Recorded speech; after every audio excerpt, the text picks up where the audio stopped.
All right, welcome back, Florida football, the Powers on Sports podcast and Florida Football Insiders podcast, Coach and the Kicker segment. Week 11, we are getting to the wild finish. We had a wild weekend over the weekend, a couple big upsets. We had a former defending national champion stamp their ground. They still are the best team in America, and no better person to talk to with about all these doings. We had some good stuff in the state of Florida, Florida State, Miami. We had a big win out of Florida. We had another coaching situation over the weekend here in the Bay Area. But Coach Jim Leavitt, welcome back, Coach. Jason, it's good to be back. But unbelievable games. I mean, I watched the LSU game a little bit with Alabama, and Alabama's not going to. They're not in the. People say they're not going to get the playoffs, but how do you honestly, believe that they're maybe not one of the best four teams? I mean, they lost in overtime at Tennessee. They lost in overtime at LSU.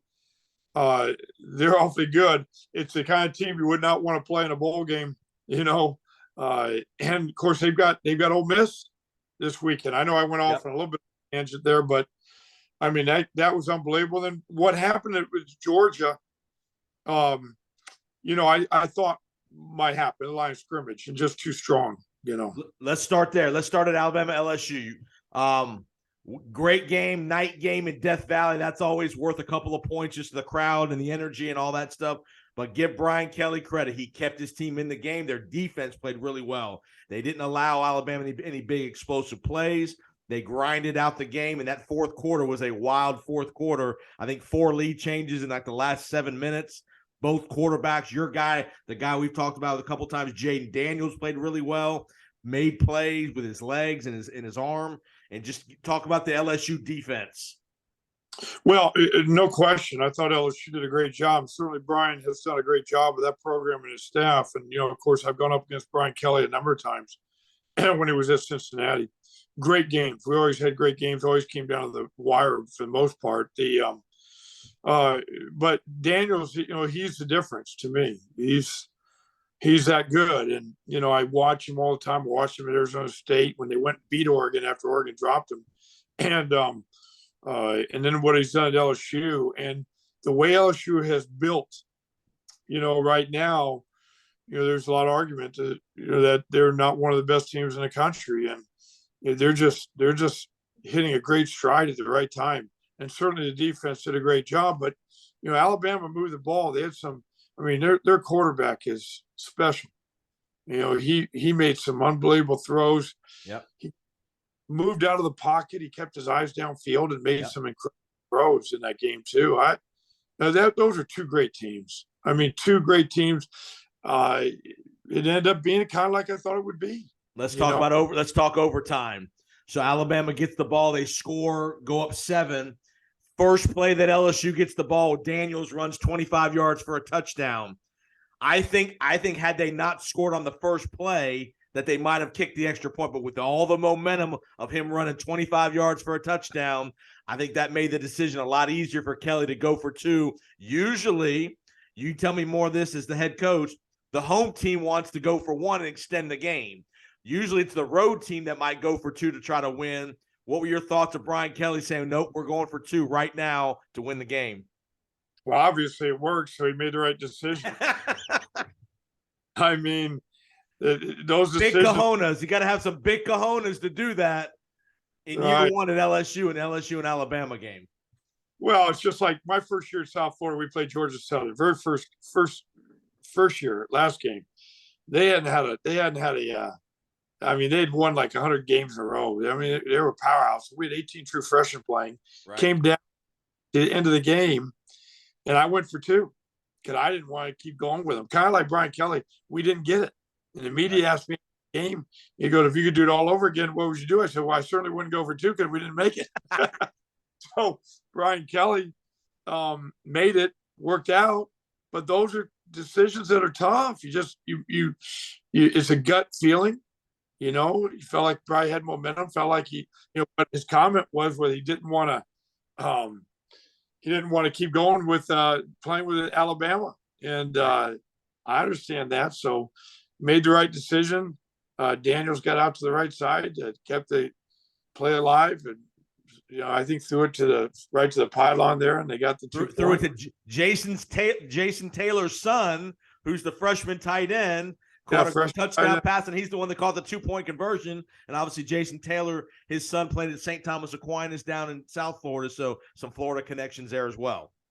Right. I mean, it worked out great. Those are tough decisions, and they're still partying down there in Baton Rouge. You know that. And they're square in the hunt now to make the playoff. They're probably going to get to the SEC title game, and probably they still got to win a couple more games, but they're in the driver's seat in the West to set up a matchup potentially with Georgia. 2-loss LSU could be in the playoffs. Yeah, you know what? You make a good point. They want Georgia to be undefeated. Yes, and that's your only chance. And to beat Georgia, they're in. If they beat Georgia, they're in. Alabama beat Georgia, they could get there. Yeah. Let's go to Tennessee, Georgia. You mentioned that kind of the in the trenches. The other part of the game plan I noticed watching the game on TV, Kirby Smart and Will Muschamp said, we're playing man-to-man. Our DBs are going to cover your DBs. You're either going to beat us or you're not. And their DBs for Georgia were outstanding in the coverage against that interesting formation that Tennessee runs, that really spread wide formations they run. Talk about that as a defensive guy. Well, they're trying to spread you out, obviously, and put everybody on islands. And usually it opens up the run game, a lot of times. That's where Baylor, had so much success in back in the day. And what a great coach they had. I know he went through a lot of different things, but as far as football coach, but anyway, that's the whole thing. And it's not hard. It's not complicated at all. If you can match up the receivers, if you can play with a light box, then you're going to have some success. And, by being able to play man on the perimeter, they'd be able to load the box up enough, stop the run game, and contain the quarterback, and did a great job. I mean, they really did. Again, the system that Tennessee runs, I don't think it's complicated. It's just right, like getting people way out on the sidelines and spreading people out and putting people on islands, and hopefully your athletes are better than theirs, and their quarterback's so dynamic. Tennessee's can run and throw. Yep. And it's always a pretty good thing to have. So, but Georgia's just too strong, and their quarterback, I was so impressed. I was going to say, yep, with Georgia's quarterback. And he probably felt pressure. Everybody talking about a Tennessee quarterback, and he probably wanted to, show, hey, listen, we're still one of the best teams out there in the country, so don't slight us. And they're playing in Athens, at home, so Stetson Bennett is an older guy. He's like 25 years old. Plus, he's been through the national championship run last year. He was spectacular. He was right on the money. He hit the big plays that were there to hit. He hit them. Hooker missed a couple of throws deep that he had guys open, would have been touchdowns that he missed, where Stetson Bennett didn't miss the throws. Yeah, I know his receivers went up and made some great catches too. So I mean, Georgia needs to be number one. They deserve it, and I don't even know what the rankings are right now. They come out tomorrow, Tuesday. They'll come out on Tuesday night. Yeah, that'll be interesting to see where TCU ends up also with being undefeated, and you just don't know if TCU's got the defense to get them in the top 4, but we'll see. They play Texas this week, which will be a test. Yeah, the two teams. Yeah, I want to mention the two teams you're familiar with, TCU and Oregon. You know those guys well, right? Coaches. TCU just keeps winning. They're not winning pretty. They're winning a lot of close games, but again, they're in a good conference, and I think if TCU finds a way to win all their games, they're going to make the playoff if they win them all. Well, TCU has an established quarterback. Of course, like I said, when I was at SMU last year, we beat TCU at TCU, and right, boy, they had a heck of a team. All those guys are back, so Coach Dykes kind of inherited a pretty good group, and their defense is playing good enough. They're just hanging in there, making enough plays to win the games. But it's all about the offense at TCU and the explosiveness with the quarterback and receivers and the running back. They've got a good group there, and Riley's doing a good job running the offense. And so, we'll see what happens. Now, Oregon, they're still in it too. And they play Washington this week, and that used to be a huge game when I was at Oregon. Yep, and it still is. Washington has lost a little bit of they were doing so well. So they've Early, lost yep. lately, but it'll be a heck of a game. It'll be a very good game. And for the fans here in the state of Florida, the quarterback in Washington, Michael Penix Jr. is a Tampa kid. He went to high school here in Tampa, so lefty, really good player. So that is a big route. You know that area well. Other than Oregon State, Washington is probably Oregon's huge big rivalry out in the Northwest.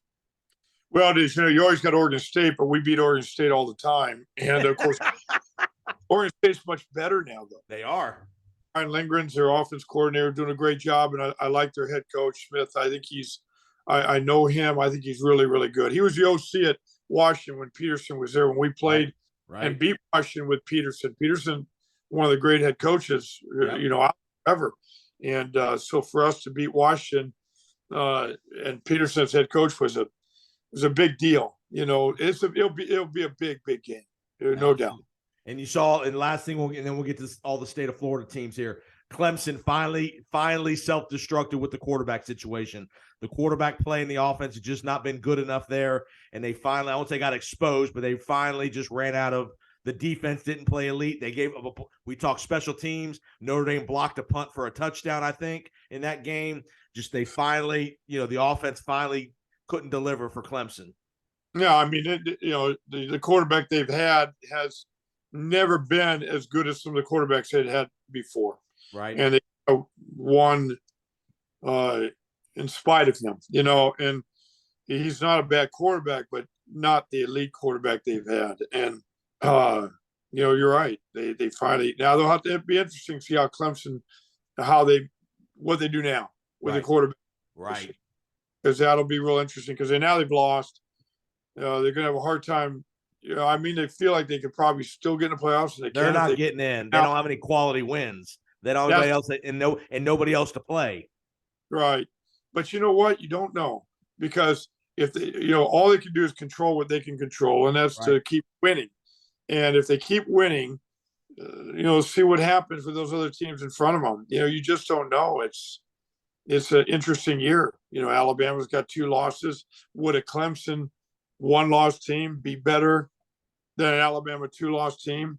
How about LSU 2-loss team? Clemson, the arguments, but of course we talked about already. LSU going in if they beat Georgia undefeated. They're going to be in. You would think they're going to be. The interesting question is going to be Tennessee. If Tennessee wins the rest of their games, 1-loss Tennessee, they're not going to the SEC title game. Do they still have a chance of getting into the playoff? 1 loss. They beat Alabama. They beat LSU badly in Baton Rouge. They've got 2 huge wins on their resume. They beat a good Pitt team who Pitt's a good team. Historically, they've always had a good program. So Tennessee's going to be the one that's could get left out that has the best resume, to be honest with you. Well, if Tennessee wins the rest of their games, you would think they'd get in. I mean, they've won 1-loss Georgia team, and of course it'll be interesting because Georgia, if they get beat by LSU, if LSU got in and the way Tennessee LSU, how do you see it? So, and if Georgia wins out, the only loss Tennessee has is to Georgia. So it's like anything. Don't worry about all that stuff. If you're a player coach, focus on the next game and win. Just win. Did you ever think, Coach, when you guys were highly rated those couple of years, did you ever have to think of style points when you were in a game when you're thinking, man, we need to keep pouring it on somebody here? You're going to win the game comfortably, like a team like Ohio State last week. They played in rough conditions against Northwestern. They were like a 38-39 point favorite and only win the game 21-7. Yeah, you win the game, but do you ever worry about style points when it comes to the ratings? And now that there's a committee, did you ever think about that even during the game situation like that? No, I mean, because certainly when we were number 2 in the country, there was such, we had never been anywhere like that. Yeah. We had never been in that situation, so, I was just trying to get our guys to focus, like always try to stay away from all the media, away from all the hype, and focus, solely on the next game, which was Rutgers, and everybody knows, how we lost that game. And that was, we lost 3 in a row in the last play of the game. Then we came back and played really well. Beat Pittsburgh really bad, beat Syracuse, and we beat Louisville, I think, to get to play Oregon in that bowl game. But the next year we were 10th in the country in the BCS. A lot of people don't realize that we're number 2. Yep. The one year, the next year we were 10. Right. And BCS. The next year after that we're 18 in the BCS. Right. So we were always early in there, but October was always sometimes a tough month. But no, we never were in that situation. And if you're in Alabama and at Clemson, where they've been perennially in there, or I don't know. You probably think about it a little bit. Maybe sometimes they do, but I know that never happened with me. All right, let's get to the state of Florida. First thing, we'll just mention it and get it out of the way. USF relieves Jeff Scott of his duties on Sunday afternoon during the Buccaneer Rams football game. Struggle for Coach Scott. They lose over the weekend to Temple. They give up, I think, 50+ to Temple. Lose in Temple. They've just not, like you've talked about, they've just not won enough games. We're not going to comment on Coach Scott. We're just going to mention the just not winning enough games, losing your job. Talk about just the reality of the coaching business. You've been in your whole life. Just talk about the reality of sometimes things like this happen and you're going to get fired. And Coach Scott knows that. He's well aware of that. He's a good man, and I've known him. I've known his dad, Brad, for a long time. And you talk about the Temple game. I thought it would be a close game. Everybody thought they were going to go up there and just beat them. And I said this: that's not an easy place. You go into a big stadium. There's not going to be many people in the stands. You don't know what the weather's going to be like, and that's not going to be easy. I was surprised that it wasn't. They went down right away offensively. Did a very good job. Right. And I thought that, hey, this. They probably have a real good shot. Maybe they'll win this game, but it's the same thing. You got to play defense, and they just, the bottom line, whether it's personnel, whether it's, I don't know, the defensive staff. I'm not in the room with them. I don't know how competitive they were or were not. I don't know those things. But I'm sure there's a lot of things involved. I'm sure it's a real personnel problem. They probably got a lot of injuries on top of that. And then maybe the whole staff wasn't on the same page, which you have to be to have a chance. You just have to go in one direction, or you're not going to have any chance at all. And it's always about the players. How do you coach? How do you handle the morale of the team? Obviously, the team knows that it's the season's not going well. The coach is gone. How do you hold up the morale? And more importantly, now with the transfer portal, such an impactful part of college football, how do you try to keep guys from not starting to look elsewhere? Potentially, who knows which of these players have options to go somewhere else? Who knows?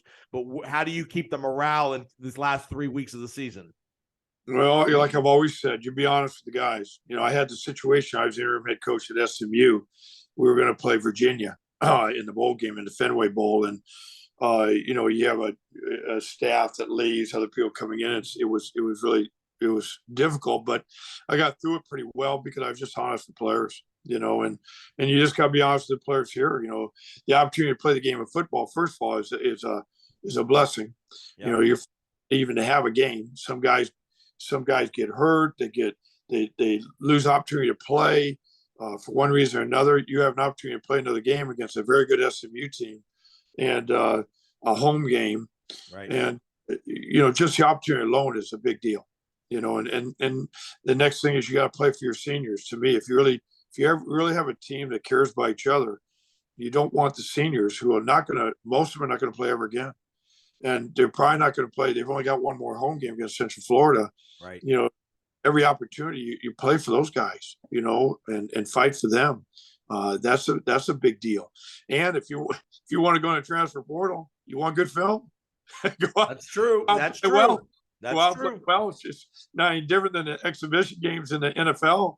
A lot of those guys that are street agents or that were on our team at the 49ers, I'd tell them, listen, you want to play well no matter what. You want to make this team or you want to make another team. So, and it's so much like the free agency out there in college anymore. You want to play well just to help your resume. No, you're right. That's a great point. Do well. But either way, nobody wants to lose. Nobody wants to get beat. Right. Everybody wants to play well and rally the seniors as best you can and go out and don't pay attention too much to the social media, because the players are going to, they're going to hear it all. They're going to see it all Right. when they're off the field and away from meetings. So you certainly don't want to add to that in your meetings and practice. Just grind it, focus the best you can. Yeah, there are going to be some guys at team that are not going to be there. They're Right. not going to do the right things, but you can't worry about those. Embrace the guys that embrace the guys that are working as hard as they can, and lean on those guys and get through it. Just get through it. Stay positive. Don't let things affect you. They really don't.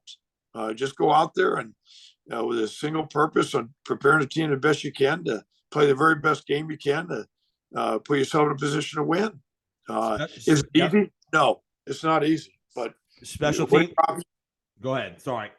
No, I mean, what are your choices? I mean, that's how I would handle it. And again, we had to do it at SMU. The guys did a great job. We were ready to play. We were ready to play Virginia, and they called to cancel the game because of COVID. They had too many guys that were out, so we didn't get a chance to play that bowl game.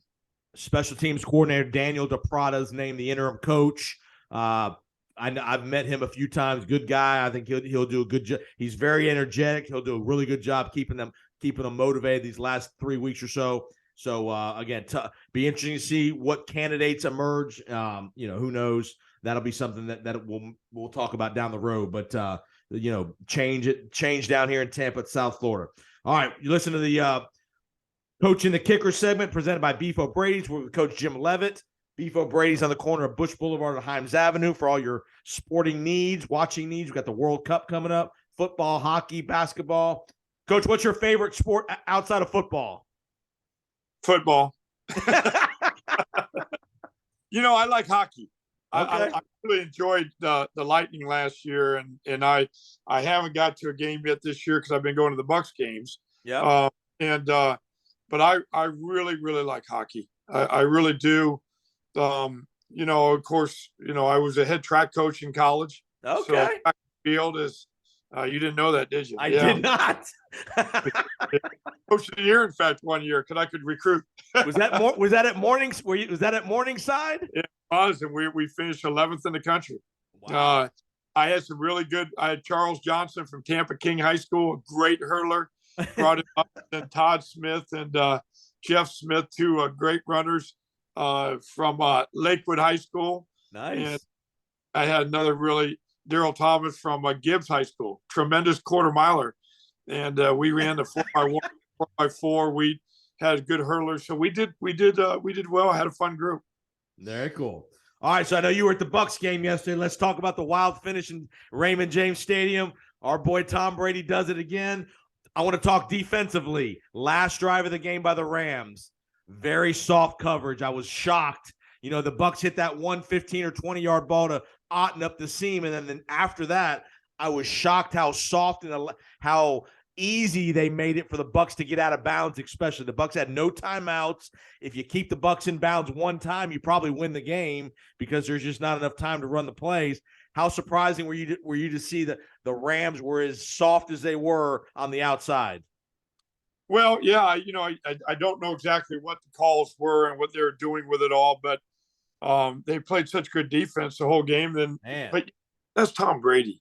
I mean, people can give him a hard time all they want this year that maybe he's what he's gone through and all the distractions, but. I was at the 49ers when we played Brady when he was at New England, and we were beating him pretty good. And in the second half, exactly that happened. He got hot, and they came storming back, and it was like there was nothing we could do. We tried man-to-man zone. We tried everything, but Brady was just Brady, and we ended up winning the game. It was an unbelievable game. But we couldn't stop him. And Brady gets hot. He gets going. They might have got into some tighter, obviously they're going to second guess themselves today. But boy, he's just good. And now they've got hope again. I was going to say, does this a win like this, a drive like that, both at the college level and the pro level, does that galvanize an organization, a program? When you win a game like that, you got a guy that this guy, we know he's great, but he hadn't been shown it. He's shown it now. He's great again. One drive, how much the momentum of a season can change. It can, and hopefully it will for them. I mean, Tom Brady's still Tom Brady, and the farther he gets away and gets probably focused in on what he's doing and all the distractions, because you can only imagine right what he went through. I mean, it's remarkable. And if he gets going again and gets some confidence in that team, yep. Tampa's got players now. They do. Really good players, and there's no reason they can't make the playoffs. And then when you get, absolutely. You don't know what might happen. You get hot at the right time, and you got a quarterback like that. And give the defense credit. Todd Bowles' defense played really well yesterday, much better. They gave up the one big play to Cooper Kupp, but other than that, they played really well on defense. Oh, they did, and Cooper made some really. I mean, he gets open. He just does a great job of that. And it was interesting because I've been watching a few of the games, and the Rams, they ran that stretch play, and you cut it back to daylight, and they had some success. And that's the play, the running play that a lot of people are starting to have success against the Bucs with. So I know that is hard. That's hard because all you do is you reach for the front side and cut off the back side, and you got that crease behind the nose or behind the tackle. And but I thought it was a heck of a game. It was. Both these played well. Justin Hollins, number 58 for the Rams, played for me at Oregon. It was fun watching him, one of the outside linebackers. So it was fun for me to watch that game, and had my girls, and we had a great time. So Bucs win, and all good. That's right. All right, let's get to some of the Florida action. We only got not a whole lot of time left here. All right. Florida goes to A&M and wins 41-24. Good job by Billy Napier to step on a team that's down. A&M had some flu issues that ran through the team. Florida went in there, took care of business. Good job, Florida. Let's get to the two games I want to get to. FSU, Miami. The Seminoles go down and put a beat down on the Hurricanes, 45-3. Just a dominant performance from all aspects by the Seminoles. Just your thoughts watching some of that game, which I'm sure you probably saw a little bit of that game. Well, Miami's not very good. Right. They've got more talent what they're showing. Something's wrong. Quarterback situation, the one quarterback they brought in, good. That yep. Now he's he's hurt with his shoulder or arm, and they're just not real good. And Florida State they needed that because Florida State lost 3 in a row. Yep. Down to play a big rival like this, and they just absolutely put it on them. And Benson ran well, and I mean, I was really impressed. I watched that game. I didn't watch all of it, but watched most of it, and it was. I mean, they just beat the dog out of them. Miami's got work to do. There's no doubt about it. I mean, just a year ago they won. I mean, it was a year. I don't know what their record was a year ago, the year before, and they fired their coach, and yeah. I'm surprised they can't be this bad, so, but they're not showing good things, and Florida State just got after them. Good job, Florida State. Florida State goes to 6-3. Miami goes to 4-5. Florida State's obviously going to have the showdown at the end, not showdown, but big game at the end of the year with Florida. That'll be an interesting game with them in Florida. So that's going to be, that'll be a good one. That will. Richardson's playing better for Florida now, more consistent. Yes. He played well again on Saturday in College Station. It'll be interesting to see. It's going to be interesting to see what he does at the end of the year. If he stays another year, if he goes to the draft, it'll be very interesting to see what he does, because you see glimpses of brilliance, but then you also see the inconsistency of just not playing a lot of football. So let's go to the other big game we talked about last week. UCF, the very good win at Memphis, 35-28. They get through that game. It was a back and forth game the whole time. Mickey Keene comes in, has kind of taken over the quarterback job there, throwing the ball more at Central Florida than they were before. They were running it a lot. Now they're throwing a little bit more. Very impressive win by Gus Malzahn, 35-28. At Memphis, that's a huge win. And I told you last week, don't be surprised if Memphis doesn't win that game. Yeah. And I knew it would be a tough one. Nothing surprised me about that game. I could have seen Memphis winning that game, and that's a heck of a win for Central Florida. It really is. Yep. And they've done a good job there, with that program. That program is, they're in the Big 12 now. You got to give them all credit for that. Yep. Certainly have positioned themselves to go into a heck of a conference. So, there's sets up a showdown this week at Tulane. This is probably going to decide who goes to the title game here in the AAC. So huge game at Tulane in New Orleans. I don't know if you know Willie Frisk, but he's done a really good job at Tulane. Talk about that going on the road again, a second week in a row. You're having to go on the road to a big game. This is for all the marbles. Again, as a head coach, you beat Memphis. Now you got to get rid of Memphis. Now all the concentration's got to be on Tulane. Right away.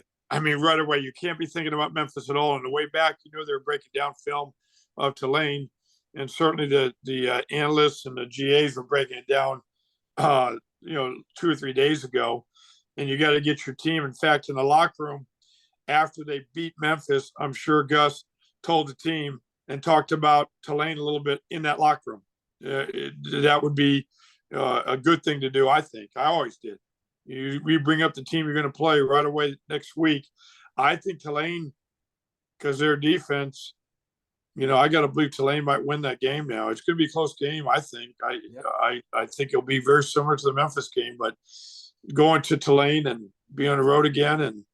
But Central Florida's a good team. So, and then Central Florida closes it out, I guess, at South Florida. So, right. Well, I don't know if that's, I don't know. They might have another game in there somewhere. I think there's one more after. I think it's Tulane, somebody else than South Florida. But your point well taken. If you're UCF, you can't be looking ahead. If you're let's give Tulane credit. People don't realize after Hurricane Katrina, 17, 18 years ago, that program was decimated with what happened in New Orleans, everybody leaving. So what a job by that administration, that program. Willie Frisk coming in several years ago, building that thing back up. Now they're a ranked team. What a job. Right. Yeah, I've done a great job. And again, I was the defense coordinator at SMU last year playing Tulane. We beat them, but I was really worried going into the game. I thought what they did offensively, really was difficult. It was a challenge getting ready for them. We ended up playing well. We ended up beating them pretty good. But, Tulane that year didn't win many games, but every game came down the wire.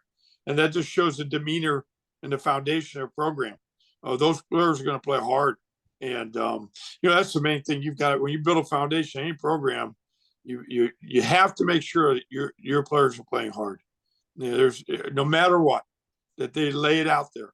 And a lot of times people don't realize what playing hard really is. Right. What it is, strain on every snap to really understand what that is. And there's a lot of ways you can teach that, and that's one thing Tulane has done a great job of.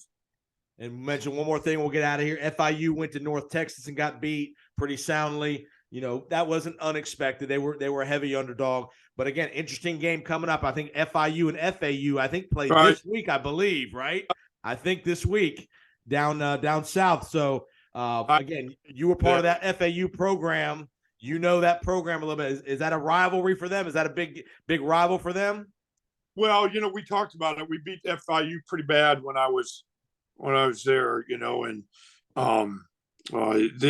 I think FAU will get after him. I think La Tech, something was strange with La Tech when FIU beat them. Something because La Tech came back, I think, and won last week. Yeah. They maybe were out certain players or something. It was just I didn't understand that one. Or FIU just happened, like we say, any one game, But I think FAU will beat them pretty good. I really do. I think they'll get after them pretty good. All right, Coach. Great job this week. Again, any fun plans for the week? Well, the girls are done with that 707, so that's over. And so it's just football like always. Watching people play. And SMU comes in, plays South Florida this Saturday, and that was the team I was with last year. Yep. So I saw those players, and it'll be interesting just watch those guys and seeing them. It'll be fun to just watch that from afar. But other than that, no, just watching football like everybody else. Want to give a shout out to all the veterans out there. Friday's Veterans Day. Want to give a shout out to everybody who served either present or past. Thank you for your service. Coach, I know obviously with Tampa being such a big military town, I'm sure you had many involvements over the years with people at MacDill Air Force Base and such, and your different travels around the country. Just take a quick comment about the military community. Huge deal. And I was able to meet some of the top generals in the United States that were at the we were at MacDill. And of course, my dad retired at MacDill. Okay. Air Force family. So MacDill is a big deal. And we used to always go out to athletic day out there. And we had our coaches, in fact, do some events and compete with some of the the servicemen or airmen or whatever at the base. Yeah. Big deal. A number of times some generals came out to our practices. Yeah. And I'm really impressed at the Bucks game. They had a lot of people did did a commitment to the military right out there, had the American flag flying in. It was really neat. So anyway, that's a neat deal. Yeah, I know. Great job for the Bucks and the whole community. So, Coach, have a great week, and we'll talk to you next week, okay? All right. We'll see you, Jason. Okay.